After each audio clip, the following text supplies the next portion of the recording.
Your Excellency, Monsignor Sanchez-Sorondo, President Archer, fellow guests, can I thank you for asking me for speaking here today. The globalization of indifference, in the word of Pope Francis, has created a throwaway culture. This throwaway culture does not just relate to the increasing disposable consumer goods market, but also to the many lives thrown away, trapped and exploited in global production lines fueled by a profit-seeking material gains culture.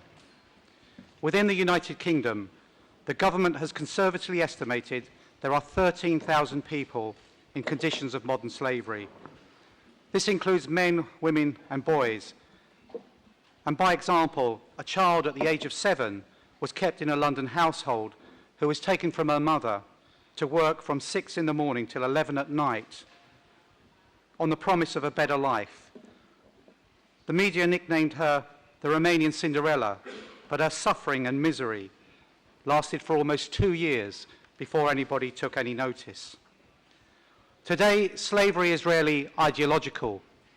It's not part of a separate formal structure, as it has been historically. Rather, it is integrated, embedded, I dare say even institutionalized, albeit often unwittingly.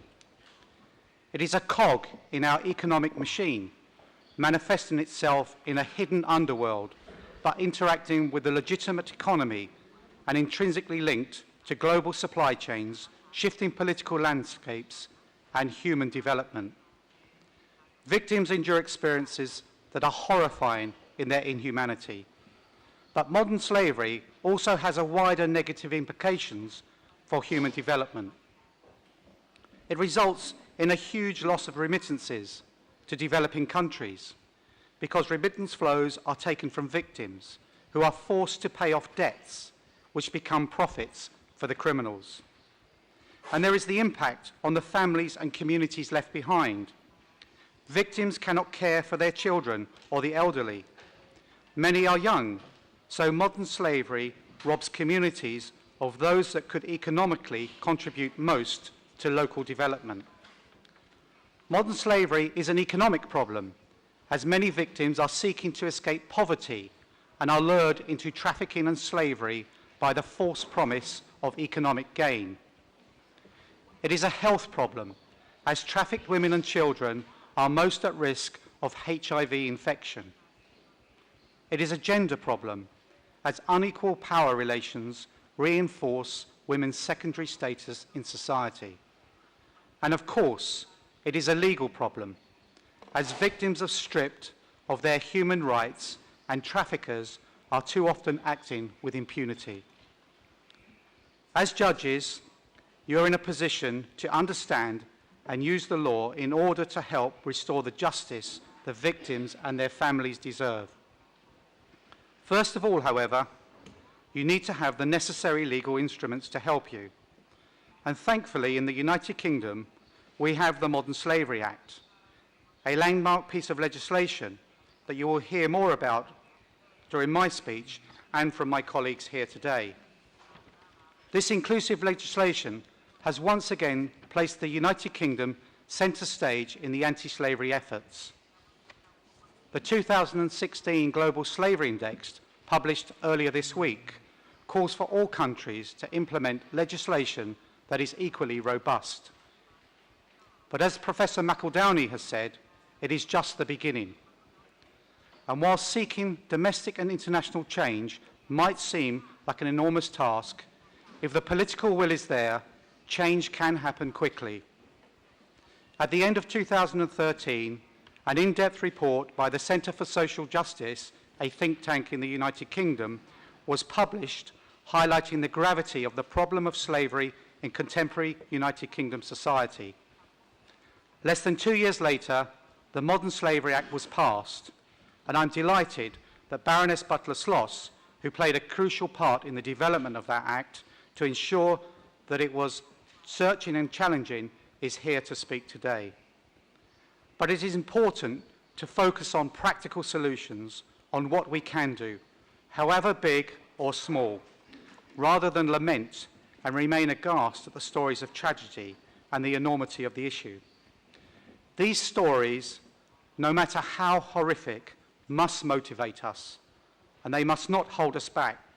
In fact, they actually mandate us. We must remember that it took British parliamentarian William Wilberforce just 20 years to end the British transatlantic slave trade, and it was less than 30 years more when the global slave trade was abolished. And that was a time when slavery was accepted as birth, marriage, and death. In our interconnected world, abolition today seems far more complex than it was in the times of the transatlantic slavery, when the trade was halted with a simple treaty and a bit of help from the British Navy. But let us not forget that Wilberforce and his allies too had to make huge institutional changes and put in years of hard graft to shift cultural attitudes to the way in which business and society functioned. As they did, so must we. What if Wilberforce had not spoken up? What then? For how much longer would the slave trade have persisted? We need to embark on this journey in the same way as he did and address the structures and cultural attitudes in our society and factors in our economy that have enabled slavery to thrive once again.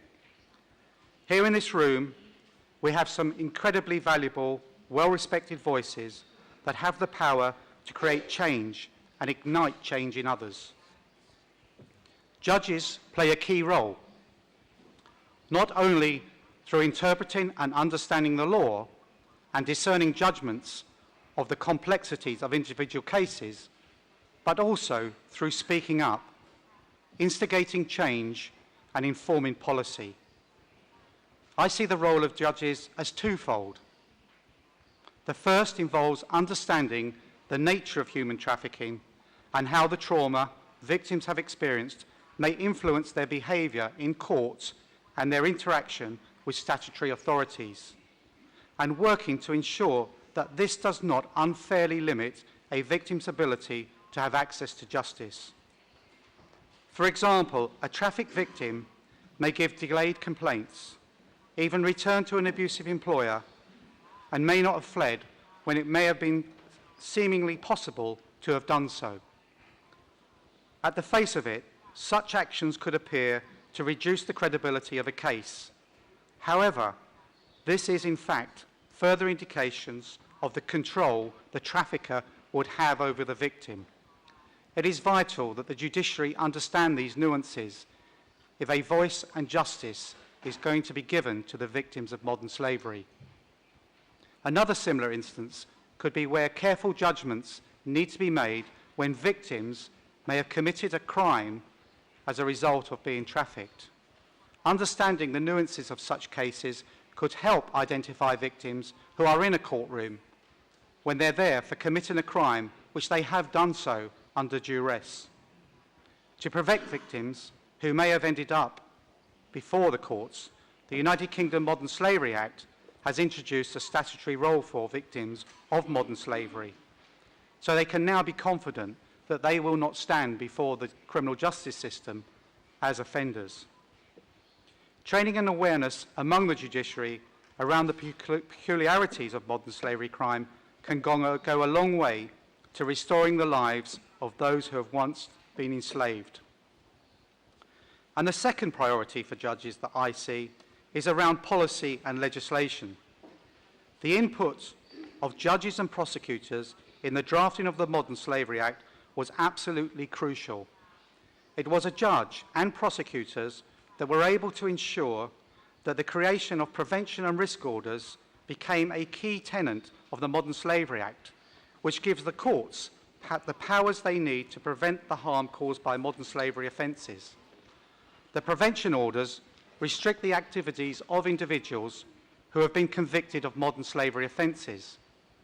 The risk orders, which do not require previous criminal convictions, will be used, for example, to restrict the behaviour of those on the periphery of criminal organisations who play supporting roles in modern slavery crimes, where there is insufficient evidence to convict an individual, but the risk is still clear. These have already been utilised in the UK, making it a much more challenging environment for traffickers to operate in. Another key clause of the Modern Slavery Act was the creation of my role as the Independent Anti-Slavery Commissioner, a position created to spearhead United Kingdom anti-slavery efforts. I have an overview of the different components working on anti-slavery efforts to join the dots and work towards better coordination and bring accountability across all actors. I also have to look and analyse the broad-ranging efforts that are ongoing and identify where things are going well and should be replicated, but also where there are gaps. Coordination is important, both at the domestic level and internationally. Over recent years, there have been a wide variety of very positive initiatives to try to tackle modern slavery and human trafficking across the globe. But the sad and simple truth is that the anti-slavery movement so far has failed. Modern slavery continues to boom as an industry, and criminals continue to view it as low risk and high reward crime. In reality, however, it hasn't been a fair fight. While modern slavery crime worldwide is estimated to generate over $150 billion per year in illegal profits, OECD countries spend just 0.08% of this amount on anti-slavery development assistance.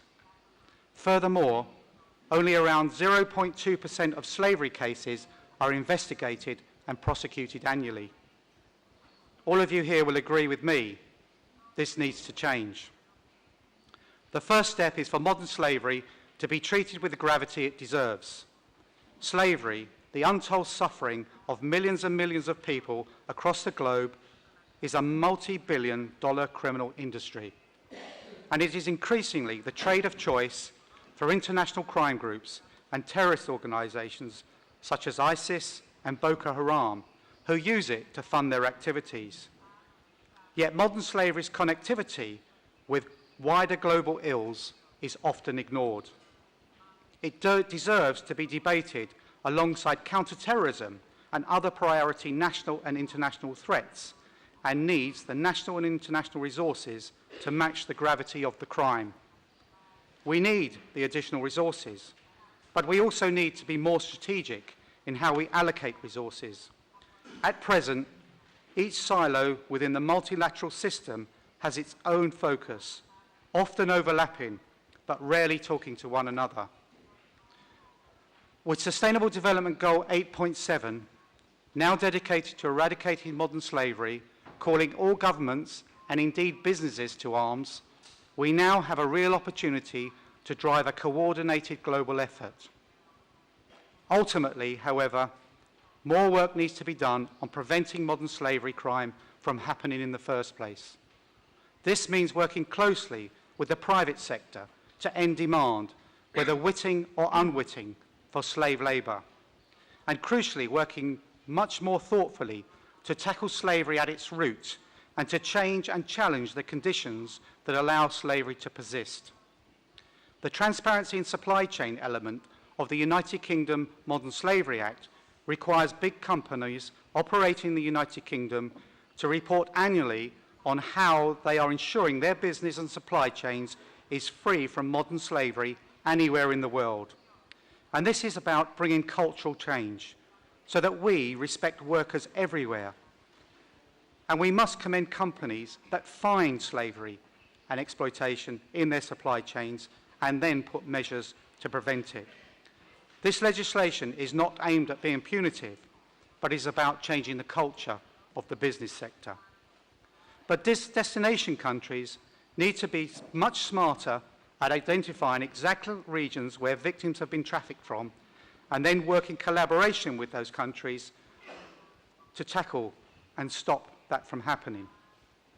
This is what I have been doing, focusing on countries of origin, and one such example is with partners from Nigeria. Nigeria has consistently been a major country of origin, either ranking first or second of victims of modern slavery identified in the UK. Despite the scale and volume of trafficking originating from Nigeria, a significant proportion of it is highly localized phenomenon. And the United Nations Organization for Drugs and Crime estimates that 94% of women and girls who end up in sexual exploitation outside of Nigeria come from Edo State. Edo State only represents 2% of the population of Nigeria. So through a unique model, working with the Santa Marta Group, a partnership that was formed in this very room under the leadership of Cardinal Vincent Nichols and Pope Francis, I have been working on the past year with civil societies and faith groups in Edo State, together with local academics, to identify the causes and the interventions needed. Together, we have developed a needs plan, and I'm working with the British government to explore how this can be effectively delivered utilising international resources and funds. The plan is based around 3 pillars: community engagement and resilience building, the creation of local opportunities through sustainable development and jobs, particularly for women, largely focusing on agribusiness, and improving criminal justice capability. All 3 pillars approach are necessary, as without development in areas where trafficking is endemic, the push-pull factors will prevail. Until we tackle slavery at its root, we can only ever hope to apply a band-aid solution. This is also true in terms of the traffickers themselves. Modern slavery is very often serious and organised crime and must be addressed as such. Unless traffickers and slave masters are relentlessly pursued and punished, victims who may be recovered and supported will simply be replaced with an ever-growing supply of vulnerable people, and the cycle of abuse and exploitation will continue. A holistic approach is needed to tackle the scourge of human trafficking in society today, one that looks at root causes of human trafficking, but also has upholding the rule of law right at its epicenter. For only when impunity of traffickers becomes a thing of the past will the world become a place where human trafficking is high risk and low profit business. The unique opportunities the Church offers and the bringing together of unusual partners with an agreement of respect, trust and dignity are key for our mission to eradicate this crime against humanity to succeed. I will finish with a quote from a great figure for freedom, Dr. Martin Luther King. In 1963, from his jail cell, he wrote, "Injustice anywhere is a threat to justice everywhere." It is a disgrace on us all in today's society that there is injustice everywhere, in every part of the globe where people are suffering in this scourge on mankind. And it is up to all of us in this room to strive for that injustice to become justice, so that men, women and children enjoy the freedom we all take for granted. And we need to reach a position where we see success, not in terms of profit, but how we treat our fellow man. We now have the opportunity to push modern slavery and human trafficking into the abyss and finally confined to the history books. Let's not miss this opportunity, as it will be people like us who can and must make this happen. Otherwise, it will be us who appear in the history books as having failed in our duty to our fellow mankind for many years to come. Thank you very much.